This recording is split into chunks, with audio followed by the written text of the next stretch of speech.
তুমি এটা আগেই বুঝে গেছ, এবং আমি তোমার প্রভু এটা নিশ্চিত করতে এখানে এসেছি। তুমি এটা কল্পনা করছিলে না।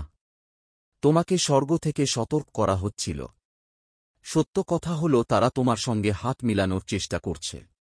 কিন্তু তোমার উন্নতির জন্য নয়, তোমার সুরক্ষার জন্য নয়, কিংবা ভালোবাসার জন্য নয়। তারা প্রবেশ করতে চায়। তারা নিয়ন্ত্রণ চায়। তারা নিজেরা তোমার আত্মার সঙ্গে যুক্ত হতে চায়, যাতে তারা তোমার শান্তি নষ্ট করতে পারে এবং তোমার ভাগ্যের দিক বদলে দিতে পারে, আর আমি তা হতে দেব না। আমি এই বার্তাটা এখনই পাঠালাম, কারণ তুমি একটি কঠিন পরীক্ষার মধ্য দিয়ে যাচ্ছ, দাঁড়িয়ে আছো। আর যদি তুমি আজ্ঞাবহতা দেখিয়ে জবাব দাও, তাহলে তুমি বিজয়ের যুগে প্রবেশ করবে। কিন্তু যদি আবারও চিহ্নগুলো উপেক্ষা করো, তাহলে তার দাম অনেক বেশি হবে। দেখো, প্রতিটি সম্পর্ক আশীর্বাদ নয়। কিছু মনোযোগ বিভ্রান্ত করে। কিছু সুন্দর হাসির আড়ালে অভিশাপ লুকিয়ে থাকে। কিছু কেবল অন্ধকার থেকে পাঠানো দেরি। আর এই মানুষটা, হ্যাঁ, যার কথা তুমি এখন ভাবছ, একদম তেমনি। আমি তাদের সফল হতে দেব না। আমি তাদের তোমাকে বোকার মতো বানাতে দেব না। আমি এখন তাদের মুখোশ খুলে দিচ্ছি। তুমি এটা পড়ছ। এর কারণ হল, এখন আর সময় বাকি নেই। এই মানুষটা আগেই তার পদক্ষেপ শুরু করে দিয়েছে। তারা তোমার বিশ্বাস জিততে চাইছে। তারা তোমার কথাগুলো খুঁটিয়ে দেখছে। তারা অপেক্ষা করছে তুমি সতর্কতা কমাও। কিন্তু আমার কথা শোনো। তারা যাদের মতো হওয়ার ভান করে, তারা সেটা নয়। তারা অন্যদের বলেছে যে তারা তোমার ভালো চিন্তা করে।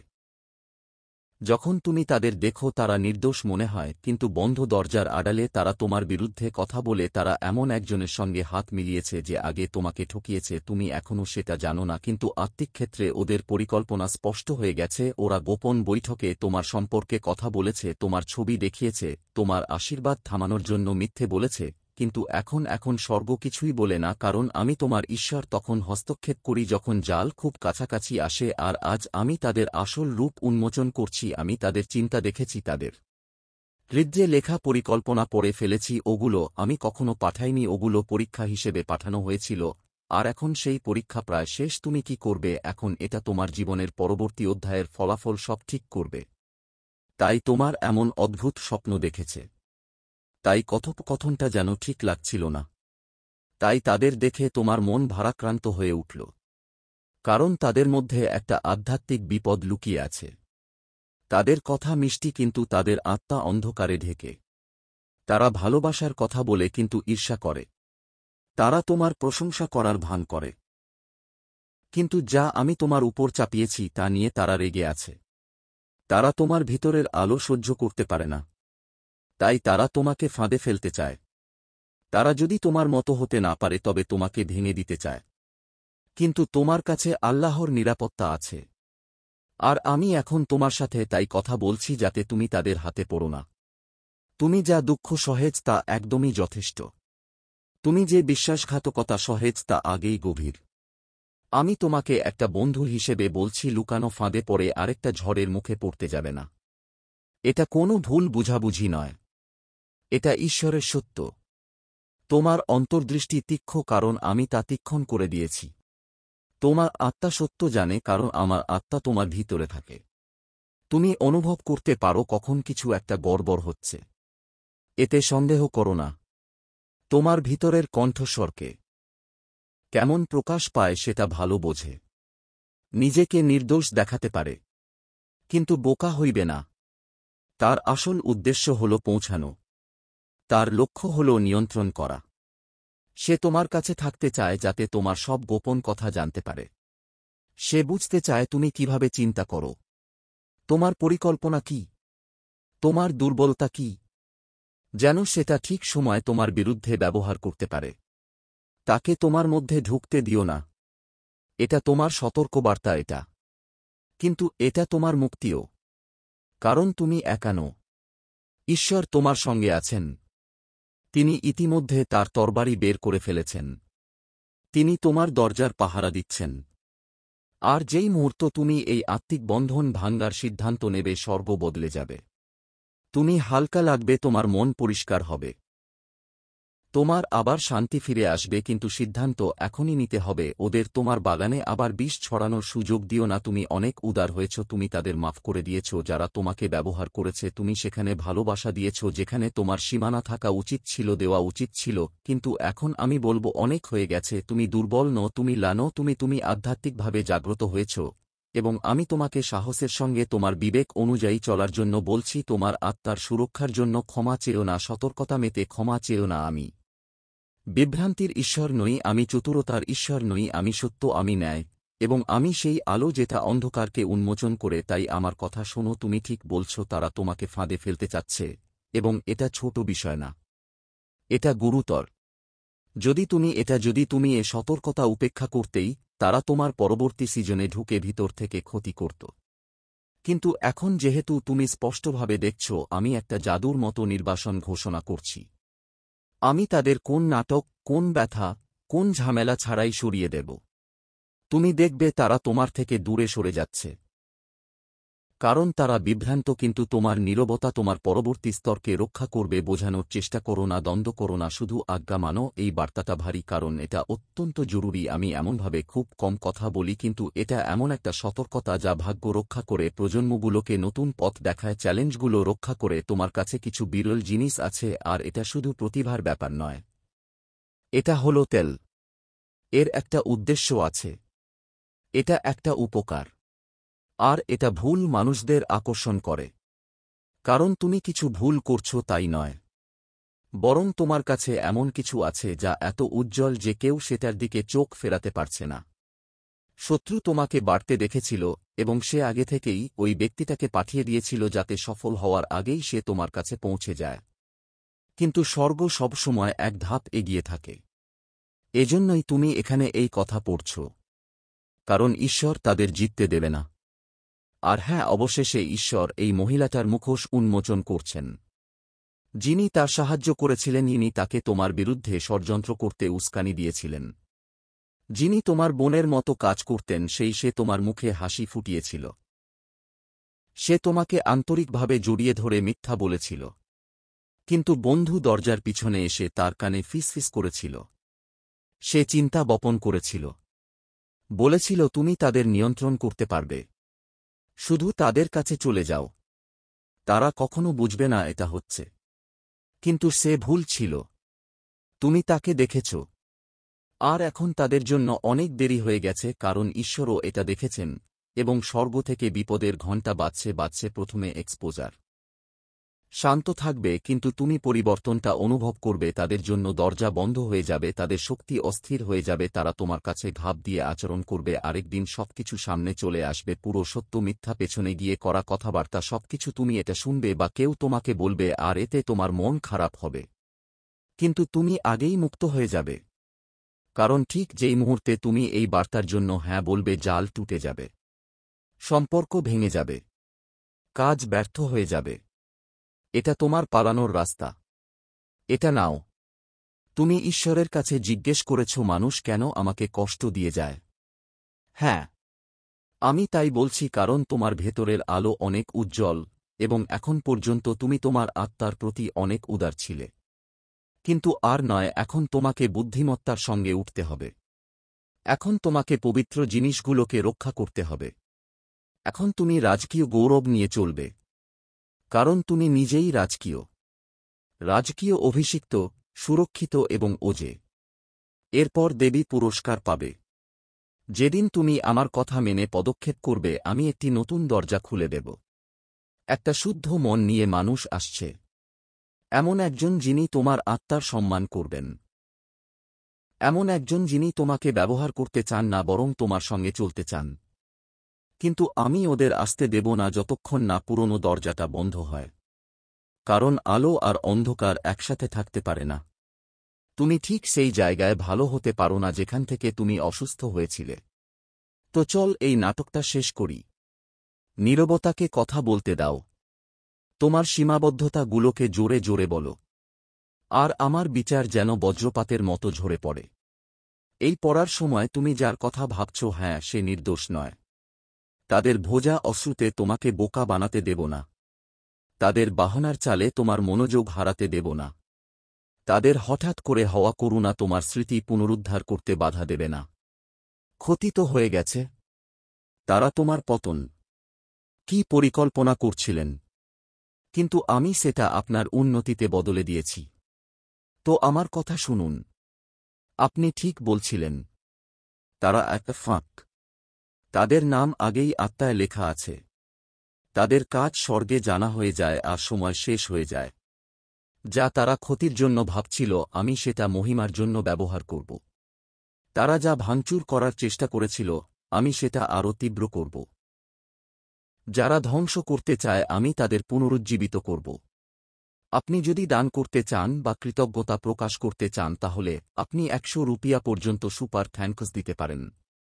এখন নির্বাচিত হয়ে দূরে সরে যান। কি সিদ্ধান্ত নিবেন? আমাকে বিশ্বাস করার সিদ্ধান্ত নিন। এই বিশ্বাস করার সিদ্ধান্ত নিন যে আপনার আত্মা আপনাকে মিথ্যা বলছে না। এটা আপনার মুহূর্ত। এটা আপনার সতর্কতা। এটা আপনার রক্ষা আর এটা আপনার ন্যায়। 3 ঘণ্টা কেটে গেছে। স্বর্গ শ্বাস আটকে রেখেছে। ফেরেশতারা স্থির দাঁড়িয়ে আছে। ঈশ্বর তলোয়ার তুলে আপনার সামনে দাঁড়িয়ে আছেন, দেখার জন্য আপনি কি সিদ্ধান্ত নেবেন। আর এখন জানালা স্থানান্তরিত হয়েছে। এখন মুহূর্ত তার পরবর্তী ধাপে প্রবেশ করেছে। এখন আপনি যা কিছু করবেন তা গতিশীল ভবিষ্যৎবাণী হয়ে উঠবে। কারণ যে সতর্কতা ছিল তা এখন বাস্তবে পরিণত হয়েছে। যা একবার আমন্ত্রণ ছিল তা এখন এক আধ্যাত্মিক প্রকাশ হয়ে গেছে। আর যেহেতু তুমি সময়ের মতো নিজের চোখ খুলে নিয়েছ, কারণ তুমি তোমার হৃদয় কঠোর করনি, তাই আমি দ্রুত সেই কাজ থামিয়ে দিয়েছি যা তোমাকে ধ্বংস করার জন্য ছিল। হতে পারে তুমি এখনও এর অনুভূতি পাইনি, কিন্তু কিছু অন্ধকারে আটকা আছে। কিছু অদৃশ্য জিনিস যা তোমার চারপাশে ঘিরেছিল তা ভেঙে পড়েছে। স্বর্গ অপেক্ষা করেনি। যেই মুহূর্তে তুমি পড়া শুরু করেছিলে স্বর্গীয় দূত পাঠানো হয়েছে। তারা তোমার বাড়িটা ঘিরে ফেলেছে। তারা অদৃশ্য দড়িগুলো কেটে দিয়েছে। তারা রাক্ষসী মুখগুলো বন্ধ করে দিয়েছে। তারা সেই দরজাগুলো বন্ধ করে দিয়েছে যা শত্রু তোমার নামে সব খুলে রেখেছিল। যে মহিলা তোমার পতনের পরিকল্পনা করেছিল সে বদল অনুভব করছে। সে এখনও বুঝতে পারেনি কি হচ্ছে, কিন্তু বুঝে যাবে। সে শক্তি হারাচ্ছে। তার কথার জোর কমে যাচ্ছে। তার চোখ তোমার আলোতে অন্ধ হয়ে যাচ্ছে। কারণ ঈশ্বর বলেছে এখন যথেষ্ট। আর সে তার শিশুকে ধোঁকায় নাচতে দেখতে পারবে না। আত্মার স্তরে ভাঙচুরের জন্য আর কোন নীরব অনুমতি নেই। তার পরিকল্পনাগুলো এখন ব্যর্থ হতে শুরু করেছে। সে সবটাই সাজিয়ে রেখেছিল। সেই মুহূর্ত, সেই কথাবার্তা, সেই সুযোগ যা আসলে তোমার মঙ্গলার্থ ছিল না। সে আগেই তো সে শিখে গিয়েছিল কিভাবে তোমার বিশ্বস্ততা, তোমার সময়, তোমার অনুভূতিগুলোকে নিজের জালে ফাঁকতে হয়। কিন্তু সেই জাল এখন ভেঙে গেছে। শক্তি নষ্ট হয়ে যাচ্ছে। এখন তার ক্ষমতা শেষ হয়ে আসছে। আর সে এটা বুঝতে পারছে। সে তোমাকে বিভ্রান্ত করে পিছনে টানার চেষ্টা করবে। সে তোমাকে অপরাধ বোধে ফেলে দেওয়ার চেষ্টা করবে। অদ্ভুত প্রশ্ন করবে। মিথ্যা চিন্তা প্রকাশ করবে। কিন্তু বোকা হজ না। এটা পুরোরারে খোলাসা। এমনটাই হচ্ছে যখন স্বর্গে কোনো করুণা থাকবে না আর তার উদ্দেশ্য উন্মোচিত হবে, তখন সে নিজের আশেপাশের জিনিসগুলো হারাতে শুরু করবে। মনোযোগ দাও। সমর্থন করো। সাধন সেই নকল আলো যা সে নিয়ে এসেছিল এখন ঝলমল করবে না, কারণ স্বর্গ আর তাকে তোমার ক্লাসে কাজ করার অনুমতি দেয় না। সে আধ্যাত্মিকভাবে বহিষ্কৃত। প্রতিটি মাত্রায় তার নাম তোমার নাম থেকে আলাদা হতে শুরু করেছে, এমনকি তোমাকে নিয়ে তার চিন্তা ও বাধাগ্রস্ত হচ্ছে। কারণ মহাদেব বলছেন, আমার অভিষেককে স্পর্শ করো না। আর তুমি অভিষিক্ত, তুমি শিলবন্ধ, তুমি রাজকীয়। এটা অহংকার নয়। এটা পরিচয়। তুমি ঐতিহ্যের নকশা বহন করছ। আর ঈশ্বর এখন তোমার ডাকে বিভ্রান্ত হতে দেবে না। যেদিন তুমি স্পষ্টতাকে বেছে নেছ সর্ব আনন্দে ভরে উঠল। ঈশ্বর আনন্দে কান্না করল। কারণ একবারও তুমি ভয়ের পছন্দ করনি। তুমি মিথ্যার মধ্যে থাকার সিদ্ধান্ত নিওনি শুধু তাই বলে যে সেটা তোমার পরিচিত ছিল। তুমি আজ্ঞা মানলে এবং তোমার আজ্ঞাবহতা এত শক্তিশালী পরিবর্তন নিয়ে এসেছে যে এখন তোমার পরবর্তী ধাপ দ্রুত এগিয়ে যাচ্ছে। হ্যাঁ, গতি এখন তোমার অংশ হয়ে গেছে। এই মুহূর্তে তুমি একটু অস্থির লাগতে পারো। এটা স্বাভাবিক। শেষ পর্যন্ত তুমি আত্মিকভাবে বিষাক্ত কোন কিছু থেকে দূরে চলে গেছ। তার শক্তির অবশিষ্টাংশ এখনও থাকতে পারে, কিন্তু পবিত্র আত্মা এখন তোমাকে পরিশুদ্ধ করছে। তার প্রভাবের প্রতিটি প্রতিধ্বনি তোমার পরিবেশ থেকে মুছে ফেলা হচ্ছে। যে কথা সে তোমার আধ্যাত্মিক কানগুলোতে ফিসিস করেছে তা ঈশ্বরিক সত্য দ্বারা অপ্রচলিত হয়ে যাচ্ছে। যে পর্দা সে তোমার ধারণার উপর চুবিয়ে দিতে চেয়েছিল তা নামিয়ে ফেলা হচ্ছে, আর তোমার চোখ, তোমার সঠিক চোখগুলো তীক্ষ্ণ করা হচ্ছে। হঠাৎ করে মানুষ তোমাকে আলাদা চোখে দেখবে, তুমি জিনিসগুলোকে আরও শক্তভাবে অনুভব করবে, তুমি সেই শব্দগুলোর প্রতি মনোযোগ দেবে যেগুলো আগে অবহেলা করতেছে, কারণ স্বর্গ তোমার বোধকে শুদ্ধ করছে। তুমি এমন একটা পরীক্ষা পাশ করে গেছ যেটা বেশিরভাগ মানুষ পারতে পারে না। তুমি মাধুর্য দেখেছ আর পবিত্রতাকে বেছে নিয়েছে। তুমি নজর দিয়ে দেখলাম আর স্পষ্টতাকে বেছে নিলাম। তুমি মিথ্যা সম্পর্ককে বাদ দিয়ে প্রতিজ্ঞার নিরাপত্তা নিয়েছে। আর এখন শুরু হচ্ছে পুরস্কার। হ্যাঁ, আজ্ঞাবহতার ফলাফল এটা। ঈশ্বর শুধু সেই নারীকে প্রকাশ করছেন না যে তোমাকে ফাঁসানোর চেষ্টা করেছিল। এখন তিনি সেই মানুষটিকেও সামনে নিয়ে আসছেন যিনি তোমাকে উঠিয়ে নিতে তৈরি ছিলেন। সত্যিকারের বন্ধু, দিব্য সঙ্গী, খাঁটি পথপ্রদর্শক, আধ্যাত্মিক বিশ্বাসযোগ্য, যাকে স্বর্গ ওই মুহূর্তের জন্য সংরক্ষণ করে রেখেছিল যখন তোমার পরিসর পরিষ্কার হয়ে গিয়েছিল। তারা আগে আসতে পারেনি কারণ মিথ্যা ফ্রিকোয়েন্সি ব্লক করেছিল। কিন্তু এখন পরিস্থিতি পরিষ্কার, দরজা খোলা আছে, আশীর্বাদের পথেই আছো। শুধু মানুষদের জন্য নয়, নিজের অর্থসামগ্রী ভালোভাবে সামলাও, নিজের সৃজনশীলতার দিকে নজর দাও, নিজের স্বাস্থ্যের খেয়াল রাখো। যা কিছু আধ্যাত্মিক চাপের মধ্যে ছিল তা এখন মুক্ত হচ্ছে। ছাদ ভেঙে গেছে, বিলম্বের সময় শেষ হয়েছে, এবং যেই দরজাগুলো মাস কিংবা বছর ধরে বন্ধ ছিল সেগুলো এত দ্রুত খুলছে যে মাথা ঘুরে যেতে পারে। কিন্তু মাটির সঙ্গে যুক্ত থেকো, স্থির থেকো, ঈশ্বরের কণ্ঠের কাছে থেকো, কারণ সংযোগ এখনও শেষ হয়নি। এটা শুধু একজন নারী ছিল না, সে একটা আধ্যাত্মিক আদর্শের রক্ষক ছিল। কিন্তু এখন যখন দরজা ভেঙে গেছে তখন অন্য সত্যগুলো সামনে আসতে শুরু করবে। এখন দেখব কত গভীর ছিল প্রতারণা। দেখবে আর কে চুপচাপ তোমার বিরুদ্ধে ছিল। যখন মানুষ পিছিয়ে যাবে তখন তুমি পরিবর্তন অনুভব করবে। সেটা এই জন্য নয় যে তুমি কিছু ভুল করেছে, বরং এই জন্য যে যেই শক্তিতে তারা পুষ্ট ছিল সেটা এখন তাদের কাছে নেই। তোমাকে তোমার ফ্রিকোয়েন্সি বদলাতে হবে। আর যারা অন্ধকারে কাঁপে তারা আর তোমাকে খুঁজে পাবে না। তারা বাইরে আটকে আছে। হ্যাঁ, তারা পরে ফিরে আসার চেষ্টা করলেও কিছু পাবে না। তোমার শক্তি তাদের চিনতে পারবে না। তোমার আত্মা অজয় হয়ে যাবে, কারণ ঈশ্বর এমন কাউকে আর ভিতরে ঢুকতে দেবে না যিনি আগে তোমার শোষণ করা হয়েছিল। এটা একটা বন্ধ ব্যাপার। স্বর্গ শাসন করেছে। তোমার নিরাপত্তা শিলমোহর দেওয়া আছে। তোমার ভাগ্য পরিষ্কার হয়ে গেছে। আর সেই মেয়ে যে প্রায় তোমাকে ভেঙে ফেলতে চেয়েছিল, তোমার উঠে দাঁড়ানোর পর চুপচাপ লজ্জায় তাকিয়ে থাকবে। সে আবার গল্পটা নতুন করে লিখতে চেষ্টা করবে, বিভ্রান্ত আচরণ করবে, হয়তো অভিযোগ আনবে, কিন্তু তাকে কথা বলতে দাও। তোমার নিজের পক্ষ থেকে কিছু বলার দরকার নেই। স্বর্গ তোমার রক্ষা করছে, আর যখন ঈশ্বর প্রকাশ করে তা পুরোপুরি করে। এক মুহূর্তের জন্য তার সম্মান ঠিকঠাক দেখাতে পারে, কিন্তু যা সে ভেবেছিল সেটা মাটিতে মিলিয়ে যাবে। শুরু হবে চালাকির প্রতিটা বীজ, প্রতিটা ফুসফুসির ছলনা, প্রতিটা পরিকল্পনা যা সে গোপনে জন্ম দিয়েছিল এখন একটাই লতায় গড়ে উঠবে যা তার নিজের মঞ্চের গলায় ফাঁস বেঁধে দেবে। এটাই ন্যায়বিচার, ঈশ্বরের ন্যায়বিচার। আর এটা কোনো প্রতিশোধ নেয়ার ব্যাপার না, এটা পুনরুদ্ধারের কথা। কারণ যা সে চুরির চেষ্টা করেছিল সেটা পবিত্র ছিল। আর ঈশ্বর হিংসুক ঈশ্বর। সে তার পবিত্রকৃত জিনিসকে মলিন হাতে মলিন হতে দেবে না। আর হে প্রিয়জনেরা, তোমরা পবিত্র, ধুয়ে ধুয়ে আলাদা করা হয়েছে। তোমাদের ভুল বোঝা হয়েছে, কারণ তোমার আত্মা ঝরনার সামনে মাথা নত করে না। তোমরা আলাদা তাই পড়ছ, কারণ তোমার আত্মা ভাঙ্গা প্যাটার্নের সামনে মাথা নত করে না। কিন্তু এমন একটা শান্তি যা তুমি আগে কখনো অনুভব করনি, এমন একটা সাহস যা তুমি আগে কখনো অনুভব করনি। কারণ এটা শুধু মুক্তি নয়, এটা ক্ষমতায়ন। এটাই সেই মুহূর্ত যখন তুমি সেই রূপে হাঁটা শুরু করেছ যা ঈশ্বর সবসময় দেখেছে। বিনম্র যোদ্ধা, গোপন নেতা, ঐশ্বরিক বেঁচে থাকা ব্যক্তি যে এখন সত্যের দৃশ্যমান নবী হয়ে উঠেছে। এখন তুমি মানুষদের তাদের আসল রূপে দেখতে ভয় পাও না। এখন তুমি যা দেখো তা বলতে ভয় পাও না।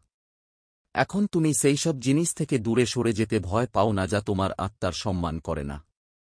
কারণ এখন তুমি জানো তুমি কে। আর এজন্য ফাঁদগুলো তোমাকে স্পর্শ করতে পারে না। মিথ্যা তোমাকে ধরতে পারে না। এই ফুন্দিগুলো তোমাকে বোকা বানাতে পারে না। শত্রু শক্তিহীন হয়ে গেছে। নারী তার দখল হারিয়েছে। দড়িগুলো কেটে গেছে। আর তুমি স্বাধীন। এটা তোমার নতুন শুরু। ছলছল ভাবটা এখন আর নেই। আলো ফিরে আসছে। সামনে রাস্তা খোলা। স্বর্গ উল্লাস করছে। ঈশ্বর হাসছেন। আর ঈশ্বর বলছেন, এখন সত্যের পথে যাও। তোমার ভবিষ্যতও অপেক্ষা করছে। সাবধানে থেকো। এখন আমার কথা শোনো।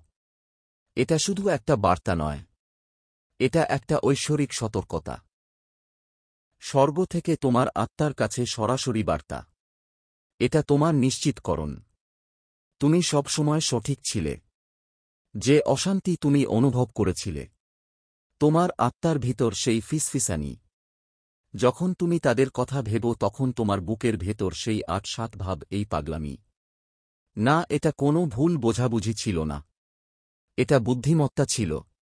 এটা তোমার কল্পনা ছিল না। এটা আমার কণ্ঠস্বর ছিল। আমি তোমাকে সতর্ক করার চেষ্টা করছিলাম। আর এখন আমি স্পষ্টভাবে বলছি, এই মানুষটা তোমাকে ফাঁসানোর চেষ্টা করছে। আর তারা সেটা নিখুঁতভাবে চতুরতার সাথে আর হাসির আড়ালে লুকানো বিষ দিয়ে করছে। তুমি ঠিকই জানো আমি কার ব্যাপারে কথা বলছি। তুমি ইঙ্গিতগুলো দেখেছ কিন্তু নিজেকে সন্দেহ করেছ। তোমার প্রবণতাকেও সন্দেহ করেছ। তুমি তাদের সন্দেহের সুবিধা দেওয়ার চেষ্টা করেছ। তুমি তাদের মধ্যে ভালো কিছু দেখার জন্য প্রার্থনা করেছ। আর তুমি যখন ছোট, অনিরাপদ আর উপেক্ষিত অনুভব করেছিলে, তখন আমি ক্ষমা করার চেষ্টা করেছি। কিন্তু এখন আমি তোমার জন্য ঈশ্বরের মতো এগিয়ে আসছি। কারণ এখন আর সহ্য হবে না। এটা কোন খেলা নয়। এটা তোমার জীবন। আর ওই মানুষটা সে নয় যেটা সে নিজের পরিচয় দিচ্ছে। সে তোমাকে ক্ষতি করার চেষ্টা করছে এমন কোন স্পষ্ট উপায় নয় না, এটা সূক্ষ্ম, এটা একটা জাল যা ধীরে ধীরে চুপচাপ পর্দার পিছনে বিছানো হচ্ছে। তারা অন্যদের সাথে মিলে কাজ করছে, হ্যাঁ, কেউ তাদের সাথে হাত মিলিয়েছে। বিশ্বাসঘাতকতা তোমার ধারণার চাইতেও অনেক গভীর, এবং তারা তোমার মুখে হাসি ফোটায় আর তোমার পেছনে ছুরিকাঘাত করে, এক নিঃশ্বাসে তোমার প্রশংসা করে আর পরের নিঃশ্বাসে তোমার নাম গালাগালি করে। আমি সব দেখে আসছি। আর এখন তোমারও এটা দেখতে হবে। সত্যিটা এই যে ওই মানুষটা তোমার যা আছে তা চায়। কিন্তু সেটা অর্জন করতে চায় না। তারা চুরি করতে চায়। তারা তোমার পাশ, তোমার শান্তি, তোমার আলো চায়। তুমি অনেক বেশি ঝলমল করো। আর সেটা তাদের পুড়িয়ে দেয়। তোমার আশীর্বাদ তাদের অভিশাপকে কষ্ট দেয়। তোমার উপস্থিতি তাদের ছায়াকে উন্মোচিত করে। তুমি যেভাবে আছো শুধু সেই কারণে তারা নিজেকে ছোট মনে করে। ঠিক হওয়ার বদলে, উন্নতি করার বদলে তারা ঈর্ষা বেছে নিয়েছে। তারা বিশ্বাসঘাতকতা বেছে নিয়েছে। তারা তাদের অন্ধকার লুকিয়ে রেখে তোমার বন্ধু হওয়ার ভান করার সিদ্ধান্ত নিয়েছে। কিন্তু আমি এটা মেনে নেব না। চলতে দেবে না। তাদের নীরবতাকে শান্তি মনে করো না। তাদের চাতুকারিতে বোকা হওয়া যাবে না। তাদের মিথ নয়, বরং তাদের নিজের স্বার্থের জন্য তোমার কাছে পৌঁছাতে চায় তারা। ওরা তথ্য জানতে চায়। ওরা কাছে আসতে চায় যাতে তোমার তৈরি করা সবকিছু ভেঙে দিতে পারে। কিন্তু ওরা সফল হবে না। কারণ আমি তোমার ঈশ্বর। তোমার চারপাশে দেবদূতের মতো সুরক্ষার প্রাচীর তৈরি করছি। তুমি নিরাপদ আছো। তোমার বিরুদ্ধে তৈরি কোনো অস্ত্র সফল হবে না। এমনটাও নয়। কিন্তু তোমাকে কাজ করতে হবে। তোমাকে আজ্ঞা মানতে হবে। ওদের তোমার হৃদয়ে ঢুকতে দিও না। ওদের তোমার টেবিলের পাশে বসতে দিও না। ওরা তোমার বিশ্বাসের যোগ্য নয়। ওরা তোমার করুণা পাওয়ার যোগ্য নয়। তোমার ভালোবাসা একটা খজানা, আর এটা এখন রক্ষা করা উচিত। তুমি তাদের বিষ সহ্য করতে পারবে না। আমি জানি এটা কষ্ট দেয়। আমি জানি তুমি চাইছো সবাইকে ভালো মনে করো। আমি জানি তুমি আশা করেছ তারা পরিবর্তিত হবে, কিন্তু তারা পরিবর্তিত হবে না। এখনো না, কারণ তারা ঠিক হতে চায় না। তারা নিয়ন্ত্রণ চায়। তারা মনোযোগ চায়। তারা তোমাকে মানসিক, আত্মিক, এমনকি আর্থিকভাবে ধ্বংস করতে চায়। তারা তোমার ভবিষ্যতের জন্য বিপজ্জনক, এবং আমি তাদের সফল হতে দেব না। তুমি বিভ্রান্ত হয়েছ, তোমার স্বপ্ন সংকেত অদ্ভুত ঘটনার মুখোমুখি হতে হয়েছে যার কোন মানে ছিল না, কিন্তু এখন তারা বুঝে গেছেন এটা কোন কাকতালীয় ঘটনা নয়, এটা ঈশ্বরের নিশ্চিত বার্তা। আপনি আধ্যাত্মিক যুদ্ধে কি হচ্ছে সেটা বুঝবার আগেই অনুভব করছিলেন। আপনার শরীরও তখন সত্যিটা বুঝে গিয়েছিল, যখন আপনার মস্তিষ্ক সেটা এড়িয়ে যাওয়ার চেষ্টা করছিল। আপনার আত্মা স্পষ্টতার জন্য ডাকে চলেছিল। এখন আমি সেটা আপনাকে দিচ্ছি। এটা আপনার মুহূর্ত। চোখ খুলুন। আপনার শান্তি রক্ষা করুন। বুদ্ধিমানের মতো এগিয়ে যান। রাগে তাদের মুখোমুখি হবেন না। প্রতিশোধ নেবেন না। এটা আপনার লড়াই না। এটা আমার লড়াই। প্রতিশোধ নেওয়ার অধিকার আমার। এগিয়ে যান। এই বার্তায় এমন কিছু আছে যা তোমার জীবনে সমৃদ্ধি আনতে সাহায্য করবে।